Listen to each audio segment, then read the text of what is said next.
L'émission Bonjour Côte-du-Sud, une présentation du garage Corriveau Mariotech, 2 boulevard Taché-Ouest, Montmagny, 418-248-3634. Sous la bannière Autoplace Maître Mécanicien, le garage Corriveau Mariotech maintient sa réputation sur le service depuis plus de 60 ans. Vous avez besoin de nous, nous sommes là pour vous. 24 heures par jour, 7 jours semaine, le garage Corriveau Mariotech, 248-3634. Les Caisses Desjardins de Montmagny-Lillet, fiers partenaires de l'émission Bonjour Côte-du-Sud. Les Caisses Desjardins de Montmagny-Lillet, fiers partenaires de l'émission Bonjour Côte-du-Sud. Tous ensemble, nous contribuons à faire rayonner des milliers de jeunes. Desjardins, toujours là pour faire briller la jeunesse.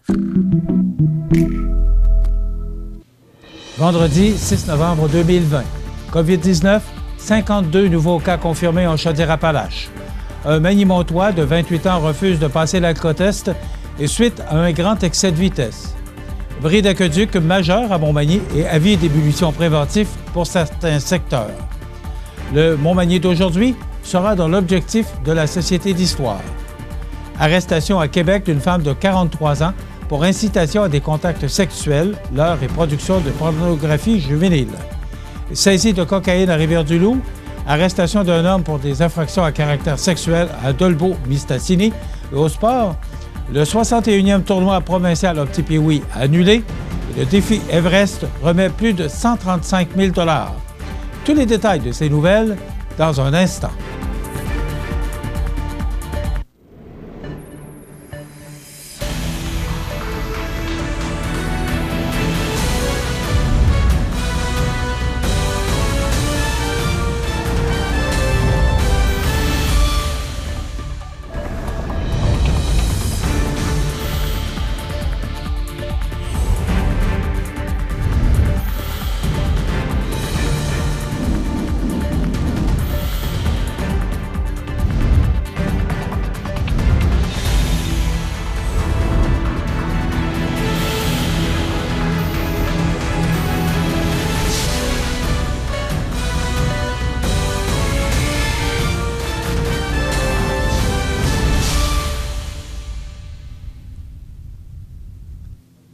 Bonjour, mesdames et messieurs.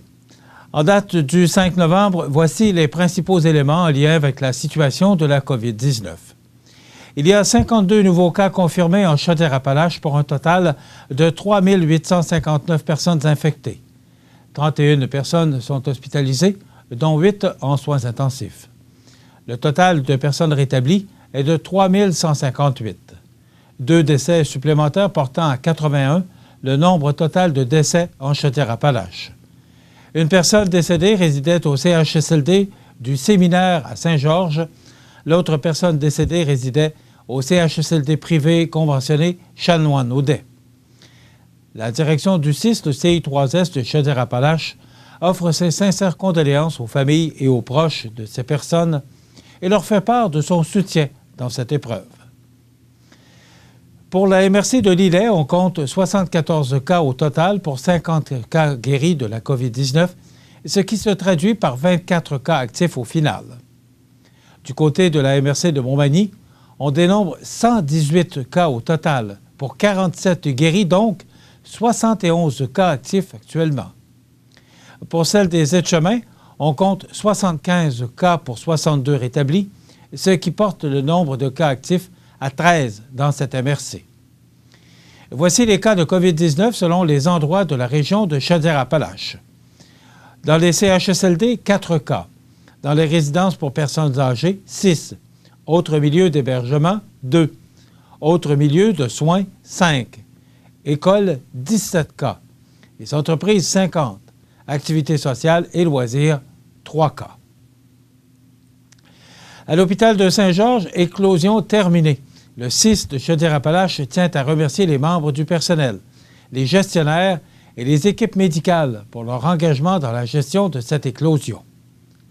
À l'hôpital de Thetford Mines, on dénombre moins de 5 cas actifs chez les usagers et travailleurs, ainsi qu'un décès. À l'Hôtel-Dieu de Lévis, on dénombre 23 cas actifs chez les usagers et 33 actifs chez les travailleurs, ainsi que 19 décès cumulatifs. Au CHSLD de Beauceville, un nouveau cas. On dénombre 8 cas actifs chez les usagers et 9 cas actifs chez les travailleurs. Au CHSLD privé conventionné Chanoine-Laudet de Lévis, aucun nouveau cas. On dénombre 14 cas actifs chez les résidents et 7 chez les travailleurs, ainsi que 4 décès cumulatifs. Au CHSLD de Cap-Saint-Ignace, 6 nouveaux cas. On dénombre 27 cas actifs chez les résidents et 45 chez les travailleurs, ainsi que 4 décès cumulatifs. Au CHSLD Richard Busque à Saint-Georges, aucun nouveau cas. On dénombre 9 cas actifs chez les résidents et 17 chez les travailleurs, ainsi que 2 décès cumulatifs. À la résidence privée pour aînés Maison Louise-Élisabeth à Lévis, aucun nouveau cas. On dénombre 2 cas actifs chez les résidents et moins de 5 chez les travailleurs. Résidence privée pour aînés Les Baronniers à Lévis, aucun nouveau cas. On dénombre 18 cas actifs chez les résidents et moins de 5 chez les travailleurs. Résidence privée pour aînés Logidor à Saint-Éphrem, aucun nouveau cas. On dénombre 1 cas actif chez les résidents. Résidence privée pour aînés Luca à Beauceville, 1 nouveau cas. On dénombre 15 cas actifs chez les résidents et 6 chez les travailleurs, ainsi qu'un décès. À la résidence privée pour aînés l'Oasis à Thetford, 1 nouveau cas. On dénombre 3 cas actifs chez les résidents et moins de 5 chez les travailleurs, ainsi qu'un décès. Hôtellerie Nouvel Âge à Thetford, aucun nouveau cas. On dénombre 6 cas actifs chez les résidents et moins de 5 chez les travailleurs, ainsi que 3 décès cumulatifs. Le 31 octobre dernier, vers 2h30 du matin, les policiers de la Sûreté du Québec du poste de la MRC de Montmagny ont capté à 164 km/h dans une zone de 100 km/h un véhicule à grand excès de vitesse sur l'autoroute 20 au kilomètre 394 en direction est. Ce véhicule était relié à un appel concernant une possible capacité affaiblie par l'alcool. Le conducteur, un homme de 28 ans, de Montmagny, a refusé de fournir un échantillon d'haleine à l'appareil de détection approuvé et fut donc arrêté pour avoir omis de se conformer. De plus, un constat d'infraction lui a été remis pour son grand excès de vitesse d'un montant de 1 234 $ en plus de 14 points d'inaptitude. Son permis de conduire a été suspendu et son véhicule a été saisi. Il fut libéré par citation à comparaître. Dans la même veine, le 1er novembre dernier, vers 2h30 du matin, un homme de 52 ans, d'Arma, fut arrêté pour conduite avec les capacités affaiblies par la drogue sur la rue principale de sa localité. Ce dernier fut libéré par sommation de comparaître suite au test effectué par l'agent évaluateur. Par ailleurs, le 24 octobre dernier, vers 11h30, un homme de 29 ans, résident de Montmagny, a été capté à 164 km/h dans une zone de 100 km/h sur l'autoroute 20 à la hauteur du kilomètre 369 dans le secteur de Montmagny. Le conducteur s'est vu remettre un constat d'infraction de 1 084 $ en plus de 10 points d'inaptitude. Son permis a été suspendu pour une période de 7 jours. Également, le 2 novembre dernier, vers 17h, une femme de 48 ans, résidente de Saint-Étienne-des-Grès, a été captée à 148 km/h dans une zone de 90 sur la route 283 à Notre-Dame-du-Rosaire. La conductrice a reçu un constat d'infraction de 874 $ en plus de 10 points d'inaptitude. Son permis a été suspendu pour une période de 7 jours. La ville de Montmagny tient à aviser ses citoyens qu'actuellement, il y a un bris d'aqueduc sur une importante conduite du réseau d'aqueduc qui a des conséquences sur l'approvisionnement en eau potable pour plusieurs manimontois. Il est donc possible que des variations de pression et un changement de la couleur de l'eau soient perçus dans plusieurs résidences. De plus, un avis d'ébullition préventif est notamment en vigueur pour certains secteurs. L'équipe du service des travaux publics et des infrastructures de la ville de Montmagny est déjà à pied d'œuvre sur les lieux afin de tenter de résoudre la problématique. Les demeures situées sur le chemin des Cascades, les numéros civiques de 12 à 112, pourrait subir une coupure d'eau au cours des prochaines heures. En raison de cet important bris, la Ville désire informer les résidents de la montée de la rivière du Sud, numéro civique de 41 à 390, du chemin des Cascades, numéro civique 12 à 112, ainsi que les citoyens demeurant sur la rue Gaudreau et l'avenue Moreau, qu'un avis préventif d'ébullition de l'eau est présentement en vigueur, et ce, jusqu'à nouvel ordre. Il est donc important de faire bouillir l'eau au moins 1 minute à gros bouillon avant de la consommer, et il est également recommandé d'utiliser de l'eau bouillie ou embouteillée pour la préparation des plats et des aliments, le lavage des fruits et des légumes qui seront mangés crus, la préparation des breuvages, des jus, des boissons chaudes telles le thé, le café, la tisane, des biberons et des aliments pour bébés, ainsi que lors du brossage des dents et du rinçage de la bouche. L'eau du robinet peut être utilisée pour les usages qui n'amènent pas de consommation d'eau, notamment le lavage des vêtements et la prise de douche ou de bain. Il est recommandé de s'assurer que les jeunes enfants n'ingèrent pas d'eau lors du bain. Il est à noter que cet avis est émis à titre préventif seulement. Dès que la qualité de l'eau aura été validée, l'information sera diffusée sur le site web de la Ville de Montmagny ainsi que sur la ligne d'information municipale au 248-1740. La Ville de Montmagny avisera les citoyens de l'évolution de la situation et remercie les citoyens pour leur compréhension. La Société d'histoire de Montmagny profitera des festivités du 375e anniversaire de la Seigneurie de la Rivière-du-Sud pour constituer un fonds d'archives visant à immortaliser la ville de Montmagny. On en parle après la pause. C'est à travers le respect et le besoin de faire plus pour les familles en deuil et l'expérience qui s'est transmise de père en fils que la Maison funéraire Laurent Normand a su au fil du temps se bâtir une réputation de confiance. La Maison funéraire Laurent Normand à Montmagny. Laissez-nous vous accompagner. Dans le confort de votre foyer, commandez vos produits préférés en ligne au uniprixdaniellachance.com. Ouvert 24 heures sur 24, 7 jours sur 7, livraison gratuite. En succursale ou en ligne, Uniprix Daniel Lachance à Montmagny. Votre santé, notre passion. Au uniprixdaniellachance.com. Vous regardez CEMA TV, le réseau d'information de la Côte-du-Sud.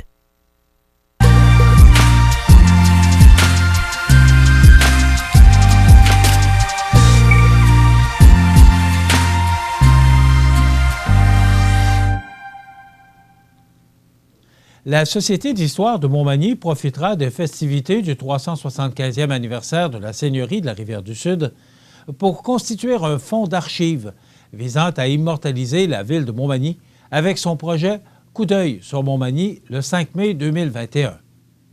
Toutes les Magny-Montoises et tous les Magny-Montois, et qu'ils soient des photographes professionnels ou très débutants, sont invités à laisser une trace photographique de cette journée qui marquera officiellement le 375e anniversaire de la Seigneurie de la Rivière-du-Sud. Nous souhaitons recevoir des photographies des différentes facettes de la vie d'aujourd'hui afin que l'on puisse se souvenir, dans 25 ou 50 ans, de ce à quoi ressemblait la vie à Montmagny en 2021.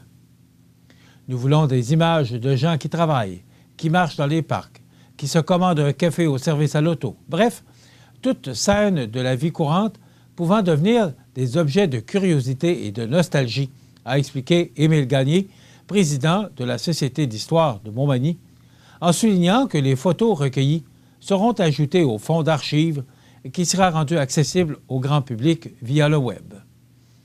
Les gens qui souhaitent s'impliquer et en savoir davantage sont invités à se manifester auprès de la Société d'histoire. Une rencontre d'information sera tenue plus tard, cet automne, pour dévoiler tous les détails entourant l'activité. Pour en savoir davantage sur la Société d'histoire de Montmagny, il suffit de visiter le sociétéhistoiremontmagny.com, à joindre le 248-5660 ou à se rendre au Centre d'histoire Maurice Rousseau, qui est ici aux 4 rue de la Station à Montmagny. Le centre est ouvert les mercredis de 9h à 11h30 et de 13h à 16h, et les samedis de 9h à 11h30. Soulignant cette année son 20e anniversaire, la Société d'histoire de Montmagny a pour mandat, rappelons-le, de promouvoir la diffusion de documents et de publications traitant de l'histoire de Montmagny et de sa région, tout en favorisant la recherche et les études reliées à l'histoire et au patrimoine local.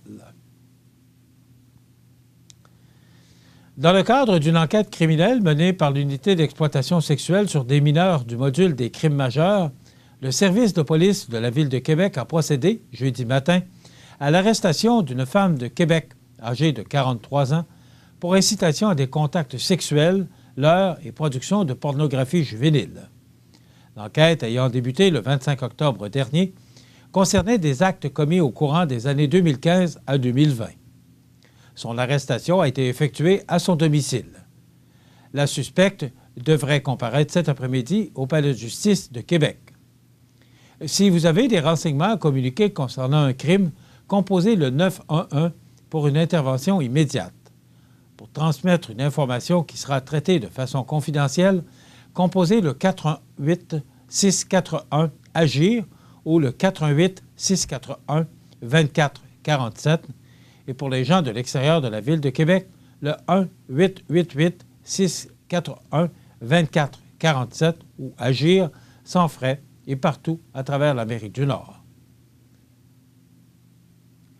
Vers 9 h jeudi matin, les policiers de la Sûreté du Québec du poste de la MRC de Rivière-du-Loup se sont rendus dans une résidence de la rue Alfred-Fortin à Rivière-du-Loup où ils ont découvert une certaine quantité de cocaïne, de la méthamphétamine, du cannabis, de l'argent comptant ainsi que divers objets servant au trafic de stupéfiants. 2 femmes qui se trouvaient sur place ont été arrêtées par les policiers et une d'elles, une femme de 26 ans, devait comparaître la journée même afin de répondre à divers chefs d'accusation en matière de possession et de trafic de stupéfiants.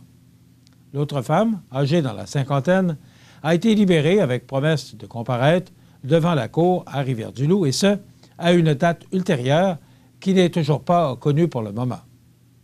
Ce sont des informations reçues du public qui ont permis de mener à bien cette opération, mettant à contribution plusieurs policiers et enquêteurs, ainsi que le maître chien. Le service des enquêtes sur les crimes majeurs de la Sûreté du Québec a procédé mercredi à l'arrestation d'un homme à Dolbeau-Mistassini relativement à une série d'infractions à caractère sexuel. Danny Savard-Bonneau, 32 ans, a comparu jeudi au Palais de justice de Québec sous 2 chefs d'accusation de contacts sexuels et 2 chefs d'accusation d'incitation à des contacts sexuels auprès de jeunes filles d'âge mineur. Les agressions auraient été commises entre les mois de juillet et octobre 2020 à Stoneham et Tewksbury. Le suspect est entré en contact auprès des victimes par l'entremise des réseaux sociaux en s'identifiant sous sa véritable identité.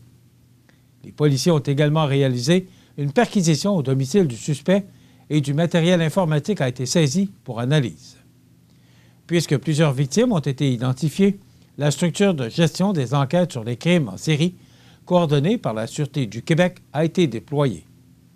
Il s'agit d'une structure de commandement unifiée au sein de laquelle les services de police québécois travaillent en partenariat afin d'identifier rapidement les crimes commis par des prédateurs et de procéder à leur arrestation. Cette coordination provinciale permet donc une mise en commun des ressources policières et vise à mieux protéger les victimes. Dans quelques instants, les sports. Besoin de t'évader? Ça commence toujours par une bonne dose d'adrénaline. Peu importe où tu vas, peu importe ce que tu fais, on a tout pour t'équiper. Viens nous voir chez Adrénaline Sport au 230 chemin des Poiriers à Montmagny. Lorsque vous roulez et vous apercevez une intervention policière, vous devez respecter le corridor de sécurité. C'est pour protéger la personne qui intervient. Sinon, vous risquez une amende entre 200 et 300 $ et 4 points d'inaptitude. Le corridor de sécurité, ça s'applique pour les véhicules d'urgence, de surveillance et de remorquage. Assurez-vous bien de respecter le corridor de sécurité.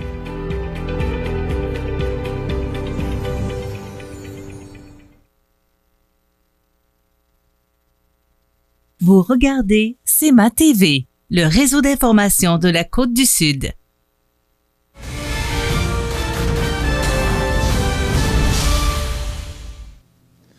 Côté sport, en raison de la situation actuelle due à la COVID-19, le comité organisateur du tournoi à Petit Pee-Wee de Montmagny a annoncé par voie de communiqué et avec grand regret l'annulation de la 61e édition qui devait se tenir du 21 au 31 janvier 2021 à l'Aréna de Montmagny. Puisque les conditions actuelles reliées à la COVID-19 poussent à l'incertitude quant à la tenue de la 61e édition du tournoi, le comité organisateur ne souhaite prendre aucun risque.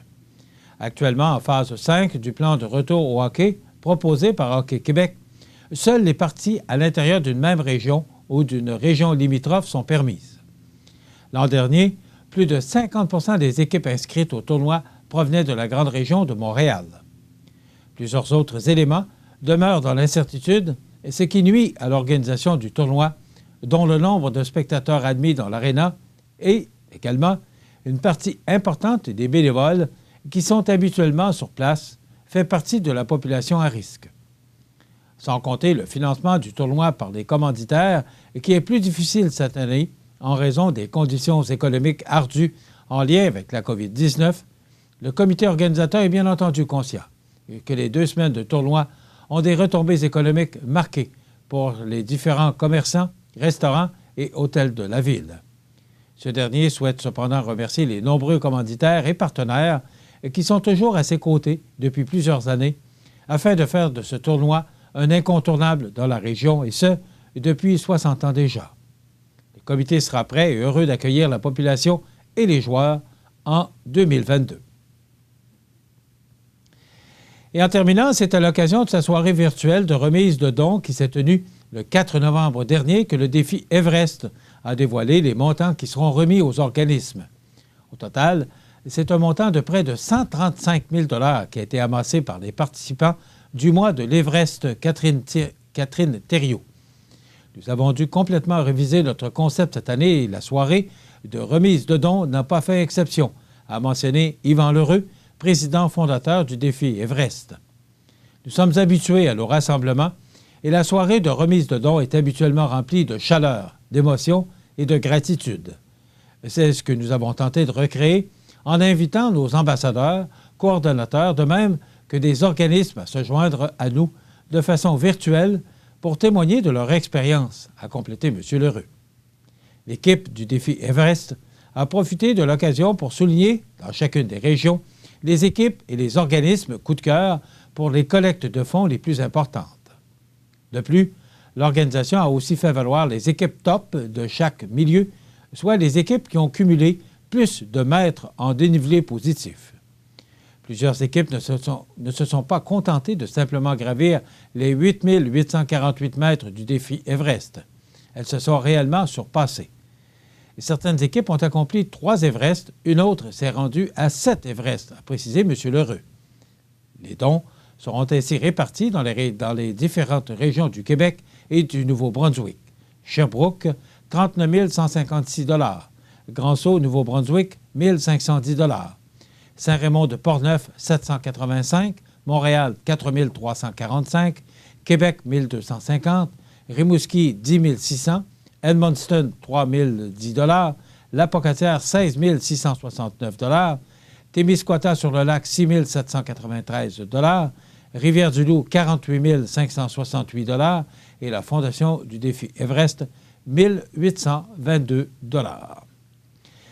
Voilà ce qui complète notre bulletin d'actualité pour aujourd'hui. Si vous avez des nouvelles à nous transmettre, vous pouvez le faire en communiquant avec notre salle des nouvelles au 88 241 1313 poste 226. Ou encore, vous pouvez nous écrire à nouvelles@cmatv.ca.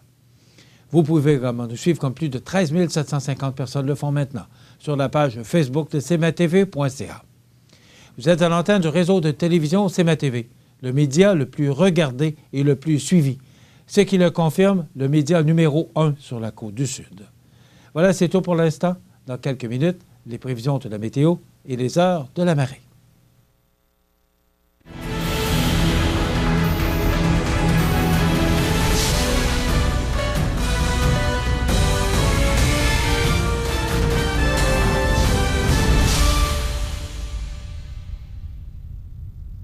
Les Caisses Desjardins de Montmagny-Lillet, fier partenaire de l'émission Bonjour Côte-du-Sud.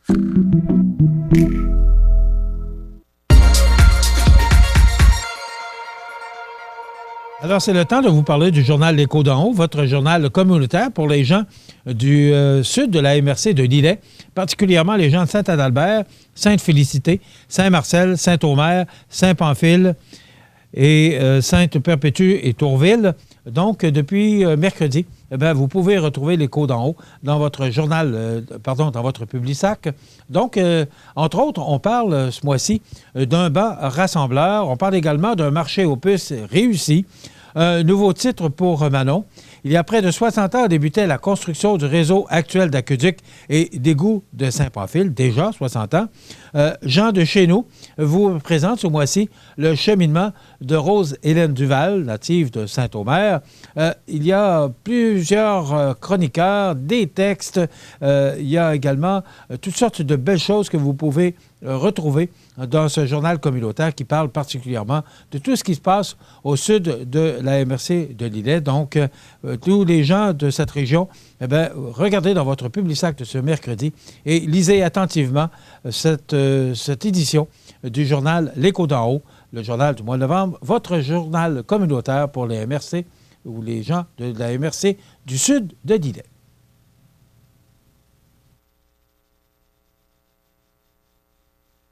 Les partenaires suivants sont fiers de s'associer à cette portion de notre programmation.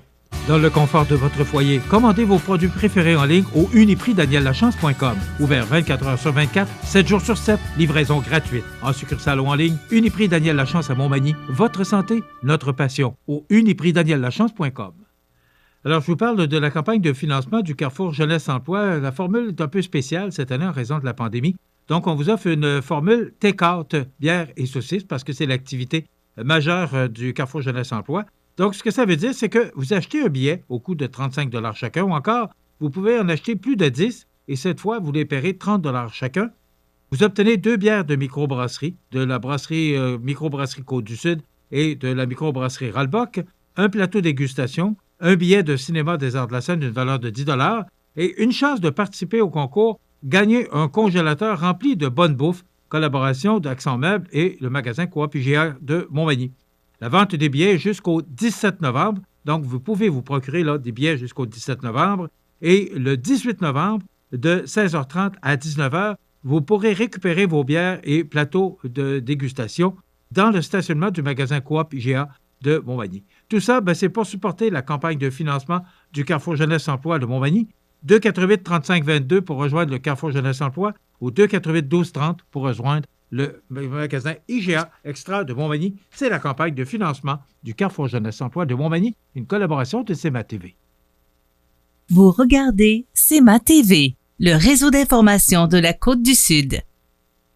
Les prévisions de la météo. Une présentation de Promutuelle Assurance Montmagny-Lillet. Toujours à l'écoute de vos besoins. La météo est présentée par Promutuelle Assurance Montmagny-Lillet, où des professionnels de chez nous sont heureux de répondre à tous vos besoins en assurance. Promutuelle Assurance Montmagny-Lillet est là, dans la région, pour ses membres et la communauté. Quelle magnifique journée on a connue hier, vraiment, là, avec les manteaux d'hiver pour plusieurs. C'était chaud hier, faut dire, c'était chaud comparativement aux températures qu'on a connues la semaine dernière. Là, c'est tout un contraste, mais on va le prendre. Et hier, on a connu un maximum de 14,5 degrés, ce qui veut dire qu'on a une première journée qui confirme, si on en a 3 comme ça, la période de redoux doit durer au moins 3 jours où la température sera d'au moins 5 degrés au-dessus de la normale saisonnière. Donc, comme les normales de saison sont de 4, et hier, on a connu un maximum de 14 degrés. Donc, on a connu une première journée. Il faut en connaître 3 comme ça pour vraiment confirmer que c'est l'été indien. Il n'y aura que peu ou pas de précipitations, c'est-à-dire moins de 5 mm de pluie dans une même journée. Ça aussi, ça compte pour le fait qu'on soit réellement dans l'été indien. Les journées seront donc ensoleillées avec des matins brumeux et les nuits sont souvent froides. Hier soir, c'était quand même, la nuit dernière, on a connu moins 4 degrés. Maintenant, si on regarde l'image radar, il y a cette masse nuageuse là, qui est en train de se dissiper et se dirige vers l'est. Donc, ce que ça nous donne comme scénario pour aujourd'hui, vendredi, c'est un dégagement qui est en train de s'effectuer. Là, je vous dirais qu'il y a beaucoup plus de soleil que de nuages. On peut voir que les nuages sont vraiment plus à l'est. Donc, c'est un dégagement qui s'effectue. Vent devenant du sud-ouest à 30 km/h avec des rafales à 50 en mi-journée. Donc, ça va être très venteux aujourd'hui. Température stable à près de 12. Ce soir et la nuit prochaine, quelques nuages, vent du sud-ouest de 20 km/h avec des rafales à 40. Température stable à près de 10 degrés pour la nuit prochaine. Fait que ce sera quand même très doux. Samedi, généralement ensoleillé, ennuagement tard en après-midi. Vent du sud-ouest de 20 km/h avec des rafales à 40. Maximum de 13 degrés pour Montmagny, 12 pour Lillet et 10 pour Kamouraska. Dans la nuit de samedi à dimanche, ce sera nuageux avec un minimum de plus 2. Donc, les températures qui vont considérablement descendre pour la nuit de samedi à dimanche. Et dimanche, nuageux, et ce sera beaucoup plus froid.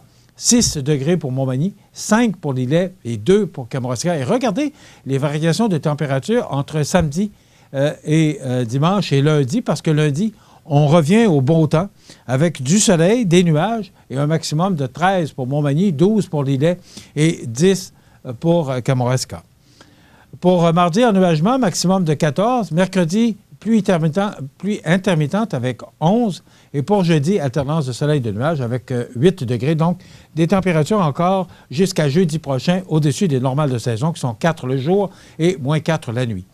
Le soleil s'est levé à 6h33 ce matin, se couchera à 16h19, heure normale de l'Est. En 2008, on a enregistré 18,9 degrés et en 2012, moins 5,9. Aucune précipitation reçue hier, comme je le mentionnais.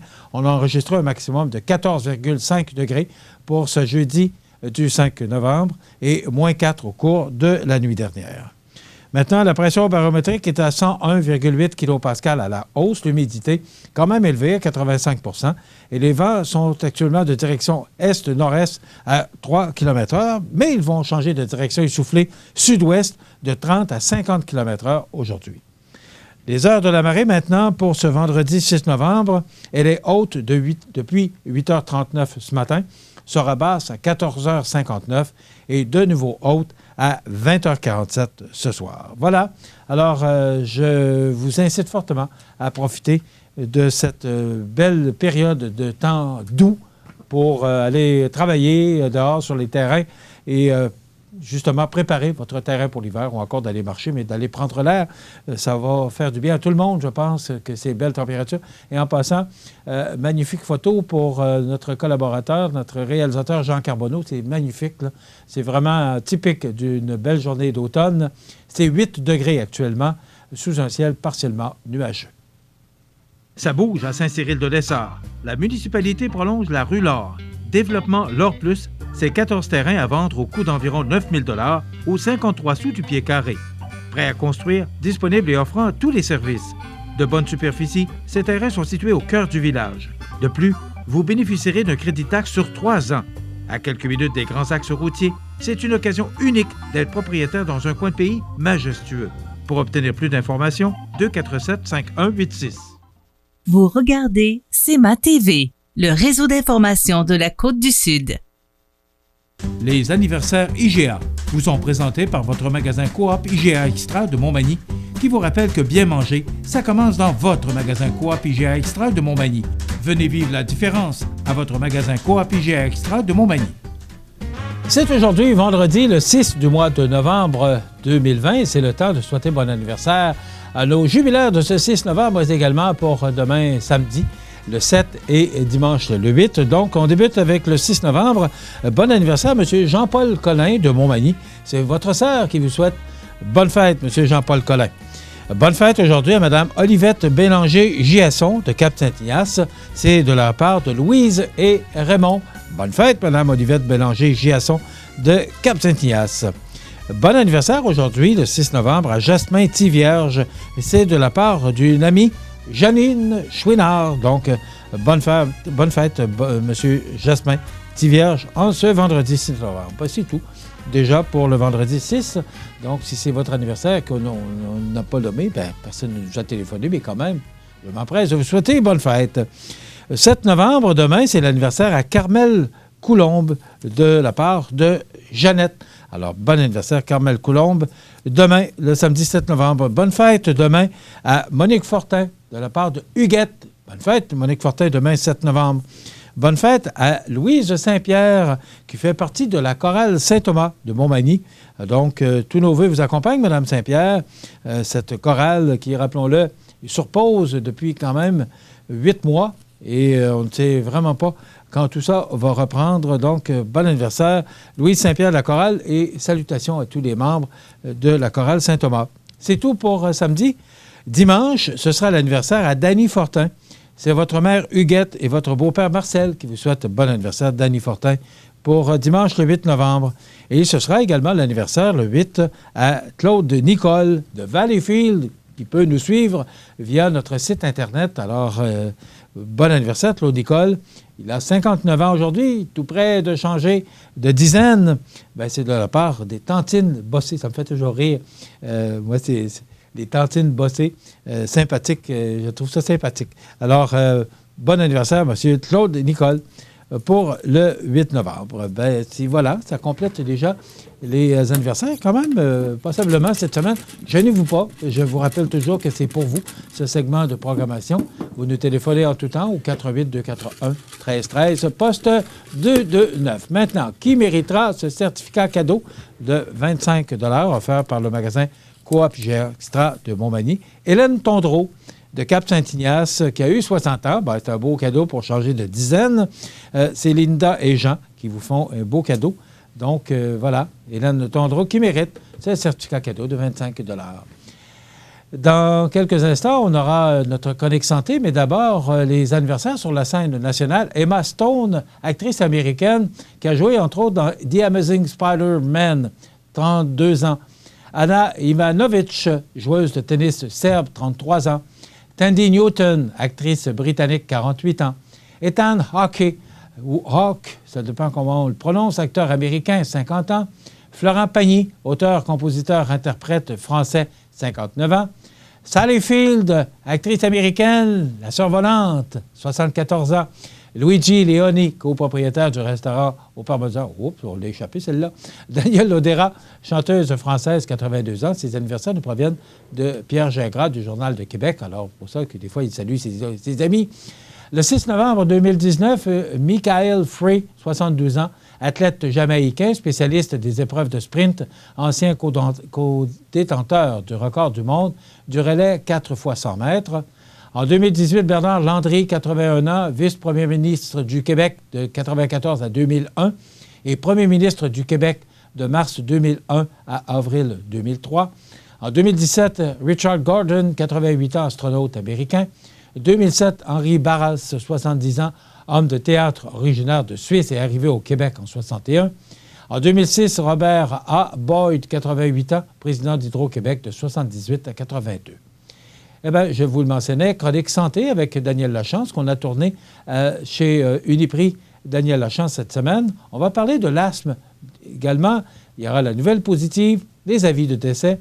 Et on reçoit Mme Annie-Pierre Labrie, qui est présidente de la Chambre de commerce et d'industrie de la MRC de Montmagny. On va parler, entre autres, du projet de place d'immigration. Et il y aura les grands titres de l'actualité, bien sûr, pour terminer notre émission. Je vous souhaite donc une excellente émission à notre antenne. Desjardins et ses membres sont toujours là pour faire briller la jeunesse. Les jeunes ont des rêves, des ambitions, des projets. Et les Caisses Desjardins de Montmagny-Lillet sont fiers de les soutenir et de les faire rayonner. Desjardins, toujours là pour faire briller la jeunesse. Vous regardez CEMA TV, le réseau d'information de la Côte-du-Sud.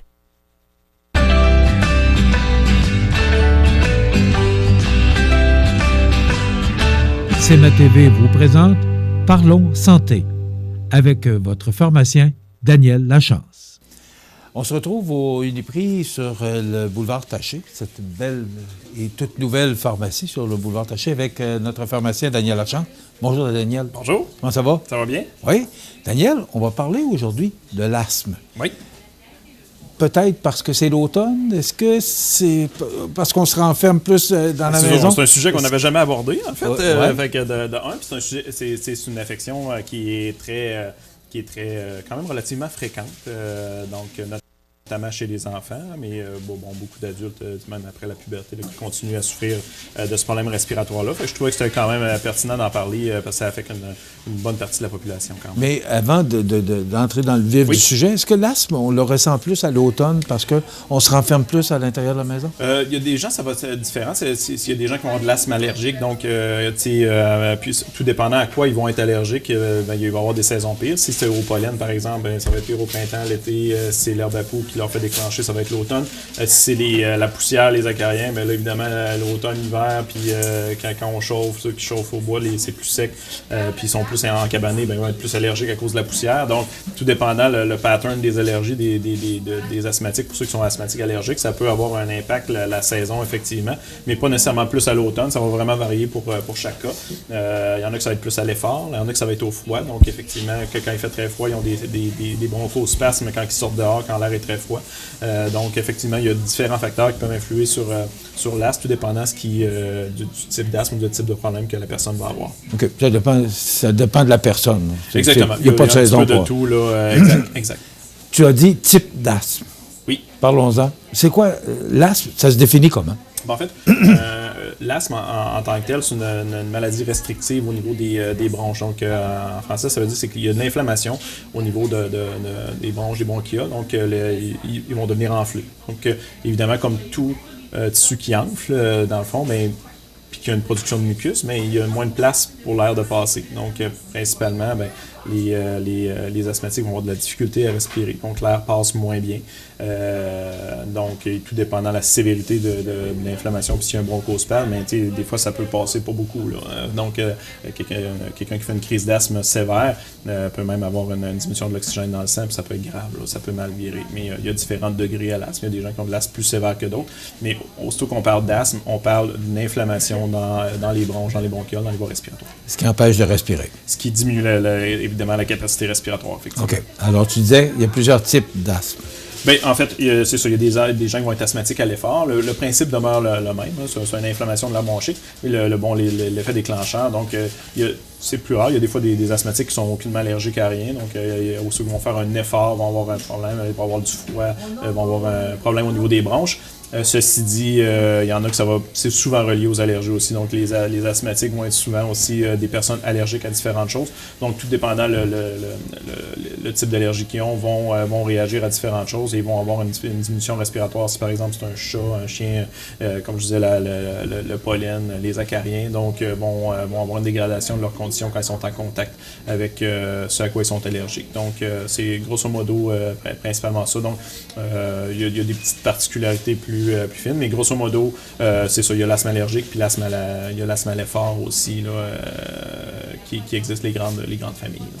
On voit des gens qui sont asthmatiques avec des pompes. Oui. Est-ce que c'est principalement l'outil que ça nous prend pour diminuer? Oui. Parce que c'est pas une maladie qui se soigne. La plupart du temps, ça demeure à vie, sauf que bon, il y a des fois des enfants qui sont asthmatiques, ça va se résorber lors de l'adolescence, puis ne souffriront plus ou très peu d'asthme à l'âge adulte. Par contre, il y en a qui vont souffrir d'asthme toute leur vie. Donc, le traitement de choix et de base, c'est effectivement des inhalateurs. Ceci dit, il y a souvent différents types d'inhalateurs. J'ai dit pompe, mais le mot approprié parce qu'on connaît plus le mot pompe. Le mot commun, c'est pompe. Ouais. Souvent, les gens connaissent bien la petite pompe bleue, le Ventolin ou Bricanyl. Je ne veux pas faire de la promotion de produits spécifiques. Mais la pompe d'urgence que les gens traînent avec eux puis qu'ils utilisent au besoin. Souvent surutilisée. Parce qu'elle ne fait que soulager rapidement les symptômes, va dilater les bronches, mais ne va pas les désenfler. Donc, ça agit bien pendant quelques heures, mais après ça, les bronches vont se refermer, puis le problème revient. Mais les gens ont tendance à surutiliser celle-là parce qu'ils sentent le soulagement immédiatement. Tandis que le traitement de base est vraiment les autres types d'inhalateurs qui sont à base de cortisone, finalement. Souvent, le mot cortisone fait peur à bien des gens. C'est sûr que si on prend des comprimés de cortisone, comme avant qu'il existe les inhalateurs, on traitait les gens avec des comprimés de cortisone, c'est une panoplie d'effets secondaires qu'on les prend par la bouche. Sauf qu'on les utilise sous forme d'inhalateur, l'effet est pratiquement local seulement. L'absorption au niveau du sang est négligeable.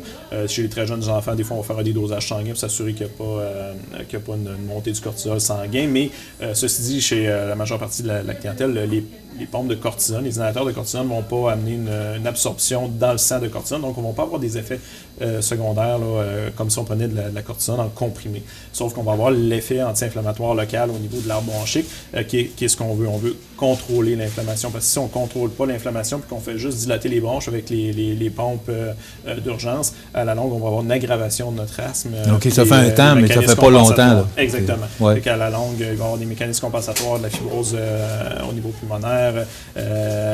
Souvent, on va voir les gens qui ont souffert d'asthme toute leur vie, vont avoir la cage thoracique qui va agrandir, ils vont devenir un peu comme un tonneau parce qu'ils ont utilisé leurs muscles accessoires au niveau respiratoire toute leur vie. Donc, ça a des mécanismes qui sont pervers d'utiliser juste nos pompes et de laisser l'inflammation toujours là. Donc, c'est vraiment important d'utiliser les inhalateurs de base de cortisone pour maîtriser les symptômes parce que normalement, dans les critères de contrôle de l'asthme, on ne devrait pas avoir utilisé la pompe d'urgence plus que 3-4 fois par semaine.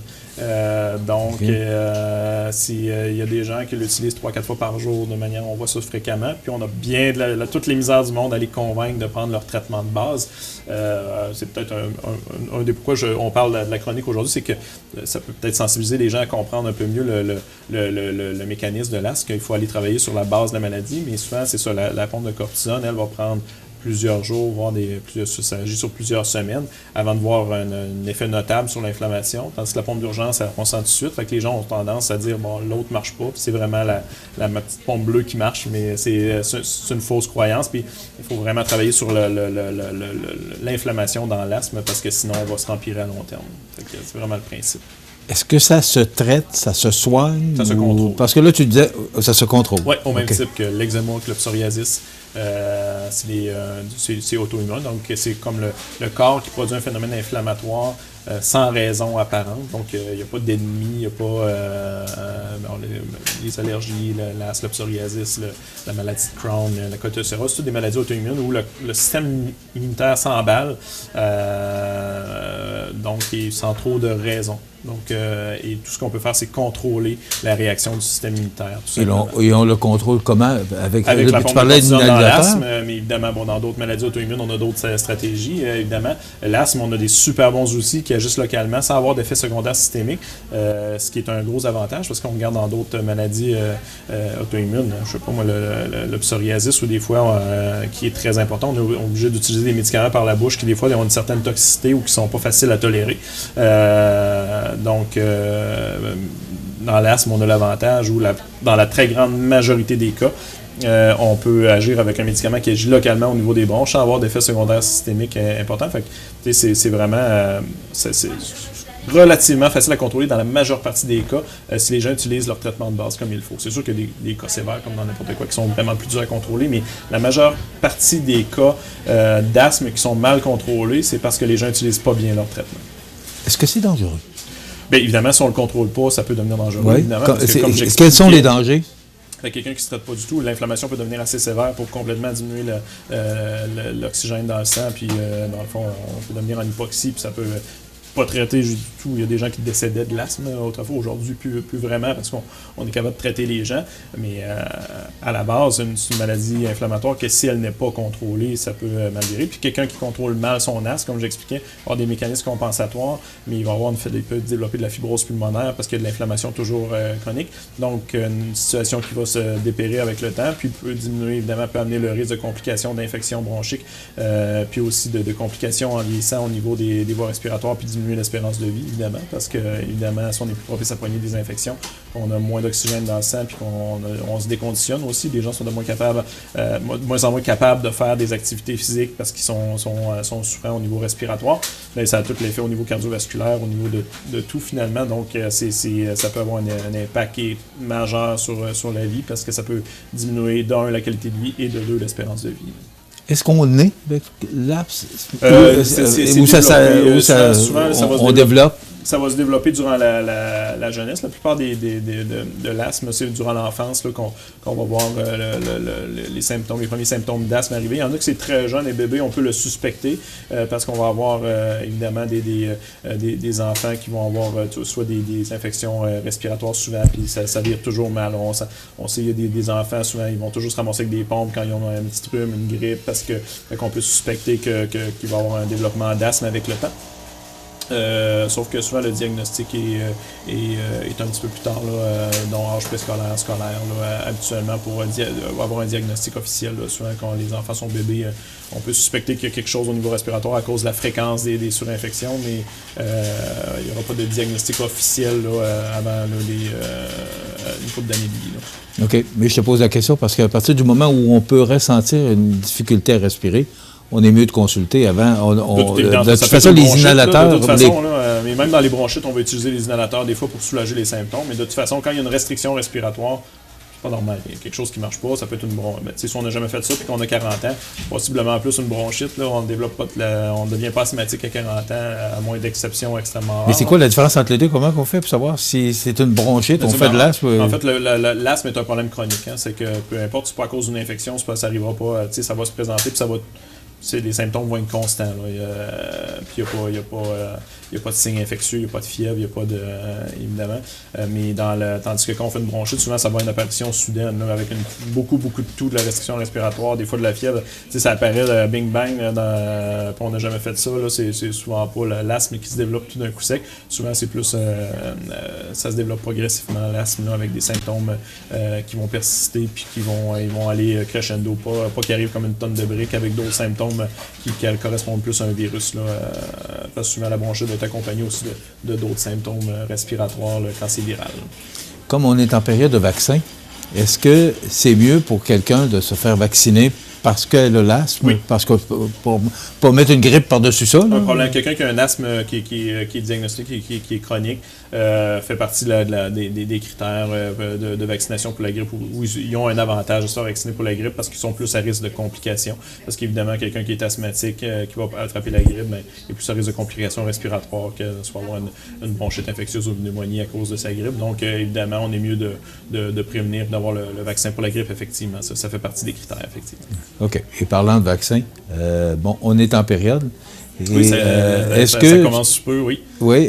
Est-ce que tu suggères et qui est plus susceptible d'être vacciné? Est-ce que ce sont plus les personnes âgées? Est-ce qu'il y a une classe de gens qui... Dans les critères de gratuité pour la vaccination, à partir de 74 ans en montant, même si on n'a pas de maladie chronique, on entre dans la gratuité du vaccin.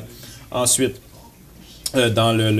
pour les patients qui ont des maladies à partir de 60 ans, qui ont une maladie chronique, soit cardiaque, qui ont des immunosuppresseurs, ils ont des maladies pulmonaires. Dans le fond, il y a la gratuité aussi. Puis chez la clientèle adulte, en bas de 60 ans, si on donc sont immunosupprimés, qui ont une maladie pulmonaire sévère ou une maladie cardiaque, du diabète et tout, bien évidemment, là, oui, il y a la gratuité aussi parce qu'ils sont à risque de complications. Sinon, bien évidemment, tout le monde peut se faire vacciner s'il côtoie des gens qui sont à risque, évidemment. Puis toute personne qui ne veut pas attraper la grippe, c'est une bonne prévention, là, pour une raison X. Je vous dirais que quand le risque de complication est faible, c'est pour ça qu'il n'est pas remboursé chez tout le monde, parce qu'il y a des gens qui ont des risques moi, si je n'étais pas pharmacien, professionnel de la santé, puis en contact avec beaucoup de gens, je sais pas si je me le ferais donner parce que, j'ai pas un risque je suis en pleine forme, je m'entraîne, j'ai pas de problème de santé, puis j'ai 38 ans. Donc, si j'attrape une grippe, je vais être probablement chez nous une couple de jours, mais ça va être pas pire que ça. Mon risque de complication est extrêmement faible. Ceci dit, comme professionnel de la santé, je suis en contact avec beaucoup de gens, je me le fais donner pour ne pas le transmettre non plus à des gens qui pourraient être vulnérables. Mais sinon, quelqu'un, c'est sûr, que ça lui tente pas, ça le stress, la grippe, qui voudrait se le faire donner, même s'il répond aux critères, il n'y a pas de mauvaise raison de se faire donner le vaccin, il n'y a pas de problème à le faire. C'est déjà terminé? Daniel, on a lancé le nouveau site web cette semaine. Oui. Alors, pour rejoindre, on peut aller sur l'adresse. Oui, uniprixdaniellachance.com ou via la page Facebook du Uniprix Montmagny. Donc, évidemment, il y a tous les services où on peut prendre rendez-vous, soit avec l'infirmière, les cosmétiques. Tout ce qu'on retrouve ici, on le retrouve sur le site web maintenant. Exactement. Donc, puis pour faire les achats en ligne aussi, là, sans problème, soit par livraison ou cueillette en magasin. Daniel Lachance, pharmacien, merci beaucoup. Merci. Voilà, ça complète notre Connect Santé pour aujourd'hui. Alors, rendez-vous dans 2 semaines? Oui. OK. Alors voilà, ça complète.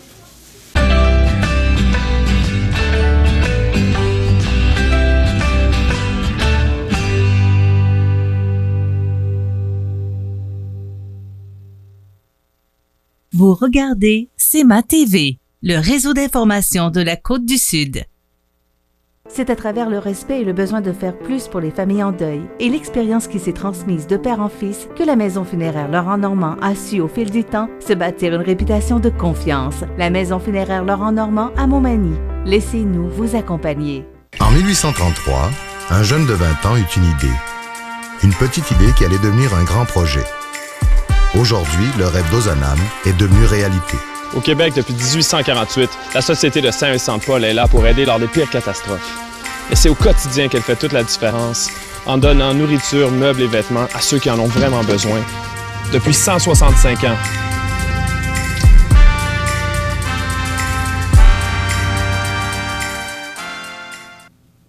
Alors, la nouvelle positive de ce vendredi 6 novembre, le nouveau restaurant 232, le Normand de l'île aux Grues, poursuit ses objectifs malgré la pandémie. Le court temps d'une soirée de dimanche dernier, les insulaires ont pu profiter de la toute nouvelle salle à manger du restaurant 232, le Normand, qui devait officiellement ouvrir ses portes le week-end dernier pour la première fois. Mentionnons cependant que le projet de réalisation du restaurant est venu suite à la fermeture du café aux 4 vents, situé près du quai il y a presque 2 ans. Messieurs Denis Boulanger et Pierre Garriépi se sont associés pour offrir à la population un endroit où il était possible de se réunir entre amis et de se restaurer en famille. Selon eux, il était possible ou il est impensable de ne pas avoir ce type de service dans le village. Leur projet a malheureusement dû traverser plusieurs épreuves avant de se concrétiser, puisque les démarches ont commencé au mois de mars 2019. Après certaines interventions locales, le choix du lieu s'est avéré clair pour les 2 hommes, soit de restaurer une vieille résidence au centre du village pour la transformer en restaurant et rendre hommage à une famille souche de l'île, les Normands. C'est ainsi qu'a débuté le projet qui a nécessité la demande de plusieurs permis pour pouvoir commencer les travaux. Il est certain que des investissements majeurs ont été nécessaires pour agrandir et améliorer le bâtiment existant qui appartenait à M. Boulanger. Donc, c'est une belle initiative de Denis Boulanger et de Pierre Garriépi, qui est également maire de l'île aux Grues, le nouveau restaurant 232 Le Normand de l'île aux Grues, qui poursuit ses objectifs malgré la pandémie.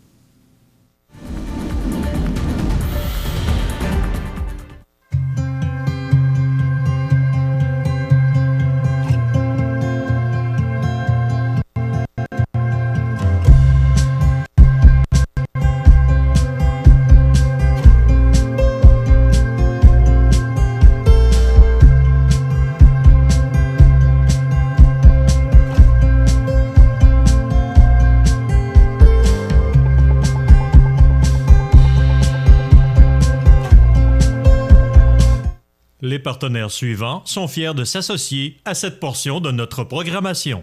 C'est à travers le respect et le besoin de faire plus pour les familles en deuil et l'expérience qui s'est transmise de père en fils que la Maison funéraire Laurent Normand a su au fil du temps se bâtir une réputation de confiance. La Maison funéraire Laurent Normand à Montmagny. Laissez-nous vous accompagner.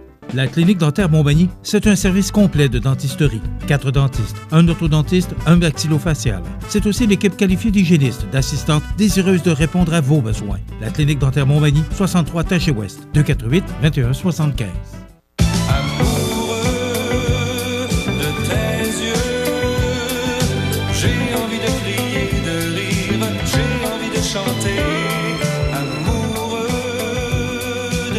Wow, c'est pas de l'amour, c'est de la sécurité routière.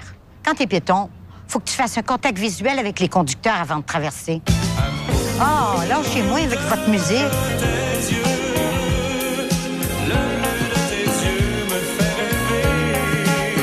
La résidence funéraire Boulanger vous propose une gamme complète de services personnalisés afin de répondre à tous vos besoins en matière de funérailles. Nous vous fournissons des installations de services innovants qui répondent en évolution des familles d'aujourd'hui. Nous prenons soin de vous afin que vous puissiez vous concentrer sur ce qu'il y a de plus important, votre famille, vos amis et vous-même. Salon funéraire adapté pour votre plus grand confort, grand stationnement et facilité d'accès. La résidence funéraire Boulanger, pour bien faire dans la dignité.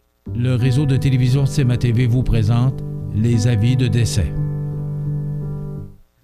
À l'hôpital de Montmagny, le 1er novembre 2020, à l'âge de 71 ans, est décédée Mme Lise Côté, épouse de M. Roger Bernier. Elle était la fille de feu M. Yves Côté et de Dame Gertrude Thibault. Elle demeurait à Montmagny.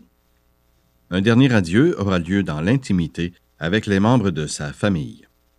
La famille désire remercier le personnel de l'hôpital de Montmagny pour les bons soins prodigués. Vos témoignages de sympathie peuvent se traduire par un don à la Société canadienne du cancer. La direction a été confiée à la maison funéraire Laurent Normand, 115 rue Saint-Louis, Montmagny. Au centre d'hébergement de Cap-Saint-Ignace, le 1er novembre 2020, à l'âge de 93 ans, est décédé M. Arcade Létourneau, époux de feu Mme Yvette Langlois. Il était le fils de feu M. Philippe Létourneau et de feu Dame Annette Kirouac. Il demeurait autrefois à Saint-Pierre de la Rivière-du-Sud. Selon ses volontés, les membres de sa famille se recueilleront dans l'intimité lors de l'inhumation au cimetière de Saint-Pierre de la Rivière-du-Sud. La famille désire remercier le personnel du centre d'hébergement de Cap-Saint-Ignace pour la qualité des soins prodigués à notre père. La direction. Aux familles éprouvées, la direction et le personnel du réseau de télévision CIMA TV offrent leurs plus sincères condoléances. Vous regardez CIMA TV, le réseau d'information de la Côte-du-Sud. L'entrevue du jour, une présentation de Télésurveillance Santé Chaudière-Appalaches qui vous offre de demeurer chez vous en toute sécurité. 625-3301 ou tssca.ca. Télésurveillance Santé Chaudière-Appalaches depuis plus de 30 ans favorise le maintien à domicile pour les personnes en perte d'autonomie, ayant des problèmes de santé, déficience physique ou tout pour apporter un sentiment de sécurité à la maison. En appuyant sur le bouton « Aide », un professionnel de la santé sera en contact avec vous où que vous soyez dans votre maison. Télésurveillance Santé Chaudière-Appalaches pour demeurer chez soi en toute sécurité. 625-3301 ou tssca.ca. Ma prochaine invitée, c'est la présidente de la Chambre de commerce de Montmagny et la Chambre de commerce et industrie de la MRC de Montmagny. On va s'habituer. Madame Annie-Pierre Labrie, bonjour. Bonjour. Vous allez bien? Ça va bien. Écoute, je peux pas me plaindre, là. S'il y en a qui l'ont beaucoup moins facile ces temps-ci, là, depuis qu'on est en zone rouge, là. Si on pense à nos restaurateurs, les gyms, les salles de spectacle. Fait que, moi, ça va bien, oui. OK. Justement, parlons-en avant d'entreprendre le sujet, pourquoi vous êtes ici. Comment vous vivez ça avec vos membres? Parce qu'il y a quand même plusieurs commerces là, qui sont refermés là, depuis lundi. Là. Oui. Comment, parce que vous êtes quand même près des membres de la Chambre de commerce, comment les gens vivent ça et comment vous vivez ça avec les membres? Bien, écoute, nous, de notre côté, c'est sûr qu'on trouve ça très décevant qu'on soit passé en zone rouge, d'autant plus que l'éclosion est comme isolée dans un CHSLD. Mais écoute, on n'a pas le choix, c'est comme ça. Nous, ce qu'on fait à la Chambre de commerce, c'est vraiment qu'on essaye de donner un coup de pouce à ces gens-là. Comme dernièrement, je t'en ai parlé un peu plus tôt tout à l'heure avant l'entrevue, on a lancé un défi sur notre page Facebook de la Chambre de commerce. Dans le fond, on a lancé comme une chaîne de défis pour inviter les gens à aller se prendre un bon repas dans un restaurant du coin. Comme moi, j'ai mis au défi notre député fédéral Bernard Généreux et j'ai mis aussi au défi Mme Geneviève Paris de Pabert Aluminium qui, elle, à son tour, va mettre d'autres gens au défi, puis M. Généreux aussi va mettre d'autres gens au défi. Donc, avec la chaîne comme ça va finir par donner un bon coup de pouce aux restaurateurs si tout le monde le fait, dans le fond, là. On commence à se tutoyer parce qu'on se connaît quand même très bien. Là. On a fait le tournoi de la Chambre de commerce l'an passé ensemble. On avait eu bien du plaisir. Annie-Pierre, est-ce que les gens répondent bien? Parce que on axe beaucoup actuellement sur l'achat local. Moi, je le dis souvent, là, je suis en communication depuis 72 et depuis 72 qu'on parle de l'achat local. Mais est-ce que cette pandémie-là, c'est pas vraiment l'occasion rêvée pour inciter les gens, parce que là, on ne peut pas aller à l'extérieur. Non, en plus, c'est ça. Les déplacements régionaux sont non recommandés. Là. Est-ce que les gens répondent bien? Bien, à mon avis, les gens répondent bien. C'est sûr que je ne suis pas dans les culottes de tout le monde non plus, mais de ce qu'on voit, les gens semblent bien répondre, achètent dans le coin. C'est ça, je peux pas en dire plus, mais de notre œil, oui, ça répond bien. Annie-Pierre, vous êtes ici pour parler ce matin du communiqué de presse qui a été émis le 27 octobre dernier. Oui. La Chambre de commerce et d'industrie de la MRC de Montmagny qui demande à la Ville de rendre publiques les informations manquantes, particulièrement sur le montage financier et sur les retombées du projet. Bon, on sait qu'il y a eu un sondage qui a été fait et payé par la Ville de Montmagny, Somme. Et le sondage donne 55 % avec une marge d'erreur de 4,9 %. Donc, si on prend 55 %, marge d'erreur de 4,9 %, on arrive à peu près à 50,1 %, ce que vous avez également mentionné. Alors, c'est quoi la position de la Chambre de commerce par rapport à ce projet-là? Bien, écoute, premièrement, nous, on a été très surpris de voir le communiqué de la Ville qui disait qu'elle allait aller de l'avant avec le sondage et par après avec le projet. Parce qu'en mars dernier, la Ville avait mentionné qu'elle allait tenir des groupes de discussion. Puis nous, ça, c'est dans un communiqué qu'eux, ils avaient fait en mars dernier. Nous, c'est certain, la Chambre et les gens d'affaires s'attendaient à être rencontrés pour discuter de ce projet-là avant qu'il soit mis de l'avant. Nous, nos communiqués qu'on a fait, parce qu'on en a fait 2, c'est certain que le but, c'est pas de se replonger dans les tensions qu'on était à la fin 2019 et début 2020, c'est sûr et certain. Le message qui est à retenir principalement de nos communiqués, c'est que les gens d'affaires veulent être consultés avant de mettre de l'avant un projet qui peut avoir des impacts sur eux. Ils veulent que leurs préoccupations soient entendues, puis ils veulent que leurs préoccupations soient considérées avant de mettre un projet de l'avant comme ça. C'est sûr que, tu sais, ils ont des questionnements aussi, comme on a dit dans notre communiqué. Ils veulent avoir plus de précision, ils veulent voir le montage financier de ce projet-là. Parce que, tu sais, au fond, c'est quoi le projet exactement? Tu sais, le projet a changé quelques fois en cours de route. Ils veulent savoir aussi c'est quoi les coûts de ce projet-là, les coûts annuels récurrents. Tu sais, on n'a rien par rapport à ça, dans le fond, là. Ils veulent aussi savoir c'est quoi les perspectives de revenus par rapport à ce projet-là. Là, on parle d'une subvention de au maximum 65 %. Mais là, on parle d'un maximum. Est-ce que c'est 65 %? Est-ce que c'est 40 %? Est-ce que c'est 15 % Tu sais, on n'en a aucune idée, dans le fond. Puis, quels coûts sont admissibles pour être subventionné aussi? C'est-tu la totalité des coûts du projet? Est-ce que c'est une seule partie des coûts du projet? Après ça, est-ce que les montants qui vont être investis pour ce projet-là, est-ce que ça va être une somme d'argent qui ne pourra pas être investie dans un autre projet, un projet qui peut répondre encore plus aux besoins du milieu en ce moment? C'est toutes des questions. Puis, tu sais, aussi, au niveau de l'aide gouvernementale, tu sais, la répartition de l'aide gouvernementale, comment ça se fait? Ça se fait par région. Est-ce que si, mettons, on a une enveloppe pour ce projet-là, est-ce que ça peut faire en sorte qu'on peut ne pas en avoir pour un autre projet qui ferait plus l'unanimité au sein du milieu? Fait que c'est des questions comme ça. Puis comme c'est sûr qu'on aimerait ça avoir des réponses à ces questions-là. Comme tu sais, bien, c'est ça, on représente les gens d'affaires. Puis en ce moment, les besoins des gens d'affaires, est-ce que le centre d'immigration, c'est une priorité pour eux? Je pourrais pas te dire que oui, parce que, tu sais, les besoins pour eux actuellement, on le sait, là, on a un manque criant de main-d'œuvre dans la région. Les familles, ils ne viennent pas s'installer ici. On a un manque tu sais, dans le fond, il faut rendre notre région plus attractive. Il faut essayer de pouvoir attirer la main-d'œuvre ici. Il faut essayer de pouvoir retenir les gens qui sont ici parce que vraiment, il y a plein de chaises vides dans les entreprises. Si on prend, par exemple, Paber Aluminium, je lisais ça justement dans le journal, ils ont 15 postes à combler actuellement.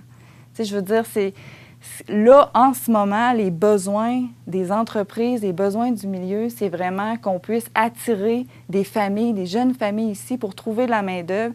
Puis ça va passer. Il faut se doter d'infrastructures qui vont répondre aux besoins du milieu, qui vont répondre aux besoins des nouvelles familles qui vont venir s'installer ici. Bon, c'est sûr que tu sous-entends le complexe culturel et sportif. On va en parler un petit peu plus tard. Mais moi, ce que je voudrais savoir, c'est suite à ces 2 communiqués de presse qui ont été émis par la Chambre de commerce, Est-ce que vous avez eu une oreille? Est-ce que vous avez eu une réponse de la Ville? Est-ce qu'on vous est revenu sur la sortie de vos communiqués? Est-ce qu'il y a eu un suivi? Moi, je n'ai pas eu de réponse de la Ville. C'est sûr qu'ils ont émis dans leur communiqué qu'ils allaient rencontrer les groupes qui allaient avoir des préoccupations, mais je n'ai pas eu, moi, personnellement, de contact avec la Ville par rapport à ce dossier-là.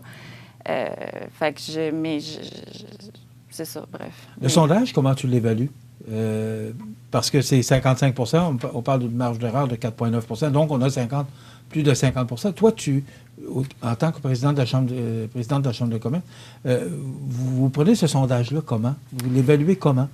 Bien, écoute, comme tu dis, 55 % des gens sont favorables. C'est un sondage de 400 personnes qui a été mené avec une marge d'erreur de 4,9 %. Est-ce qu'on peut conclure que est-ce que ça rencontre le critère de la suffisance pour pouvoir conclure à l'acceptabilité sociale? C'est une question, on s'interroge vraiment là-dessus par rapport à ce sondage-là. Est-ce que la Chambre de commerce est contre le projet ou veut avoir plus d'informations? C'est sûr que actuellement, c'est très difficile pour la Chambre de se prononcer sur le projet parce qu'on n'a pas ou peu d'informations. On n'a pas eu accès à voir cette information-là. Donc, c'est difficile de se prononcer. Mais comme je t'ai parlé tout à l'heure, on a les entreprises ont des besoins actuellement. Puis ce projet-là, en ce moment, ne semble pas répondre à ces besoins-là. Comme je t'ai dit, ils ont le pénurie de main-d'œuvre. Puis on a aussi le contexte actuellement dans lequel on est. Là, on est dans un contexte de la COVID. Nos restaurateurs sont déjà très, très éprouvés par ce contexte-là, nos hôteliers aussi. Puis on le sait là, qu'il va y avoir une salle, selon le projet qui avait été mis de l'avant, là, qui avait été, en tout cas, qu'on avait eu des informations, c'est présenté, excuse-moi. Il y avait une salle qui pouvait être en location, mais c'est clair que cette salle-là, les restaurateurs, les hôteliers se demandent, est-ce que ça va... Tu sais, nous autres, en plus d'avoir à gérer les impacts de la COVID puis les pertes de revenus qu'ils ont avec la COVID, est-ce que cette concurrence-là va faire en sorte qu'ils vont avoir encore plus de pertes de revenus? Tu sais, c'est sûr, c'est des questions qui se posent. Tu sais, ils sont bons en ce moment, les restaurateurs, là. Sont innovants, ils encaissent les coûts, mais à un moment donné, ils vont avoir besoin de souffler, ces gens-là. Donc, est-ce que c'est le moment aussi? Est-ce que c'est un bon momentum pour ce projet-là? C'est des questions qu'on a, là. OK. Mais vous n'avez pas eu réponse à vos questions? Non. OK. On va s'arrêter pour faire une courte pause. Et après quoi, on va parler du complexe culturel parce que on travaille. On n'entend pas parler beaucoup, mais semble-t-il que ça travaille beaucoup actuellement là, en réunion ou en comité. Là. Ouais. Et aussi, je voudrais parler du gala Prestige Desjardins. Oui. Qui avait lieu la semaine dernière. On a reconnu des entreprises. Moi, je trouve ça formidable que cet événement-là se tienne justement pour reconnaître des entreprises qui se démarquent dans notre région. Donc, on revient avec notre invité, Annie-Pierre Labrie, qui est présidente de la Chambre de commerce et d'industrie de la MRC de Montmagny. À tout de suite. Dans le confort de votre foyer, commandez vos produits préférés en ligne au uniprixdaniellachance.com. Ouvert 24 heures sur 24, 7 jours sur 7, livraison gratuite. En succursale ou en ligne, Uniprix Daniel Lachance à Montmagny. Votre santé, notre passion. Au uniprixdaniellachance.com.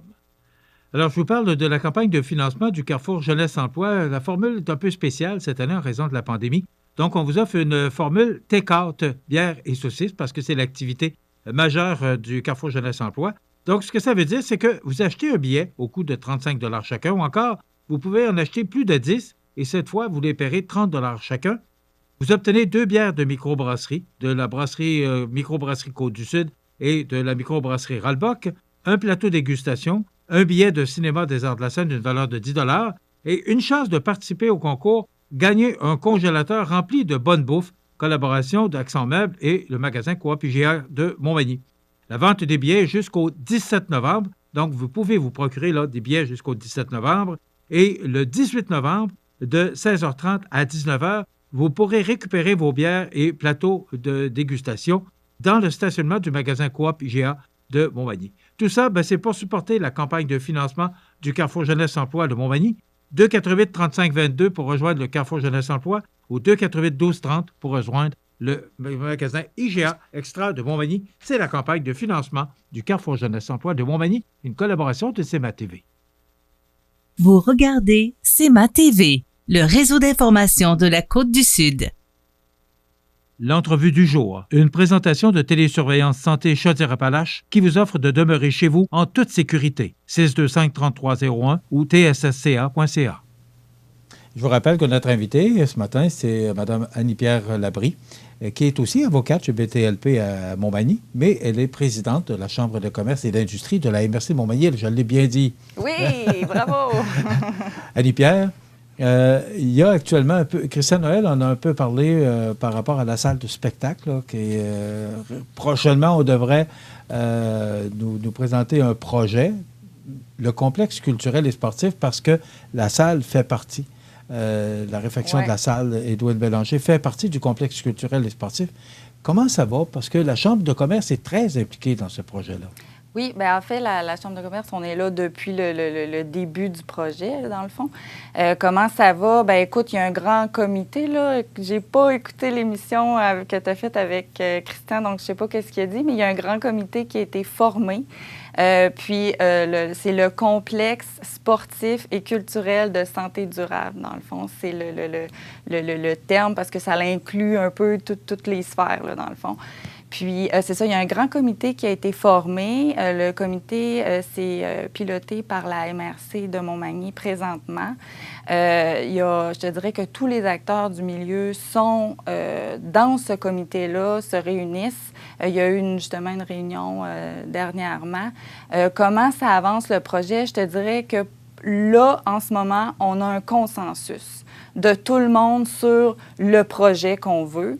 Là, c'est certain qu'il reste l'aspect, bien là, il va falloir rentrer dans la phase de financement là, pour financer ce projet-là. C'est quand même un gros projet. Oui, c'est un très gros projet. C'est un projet qui va être extraordinaire si ça voit le jour ici, honnêtement, pour le milieu, parce que ça va être un projet unique, innovant. C'est sûr, je peux pas donner trop de détails parce qu'un jour, là, il y aura les documents qui sortiront en cet effet-là, mais ça va être un projet...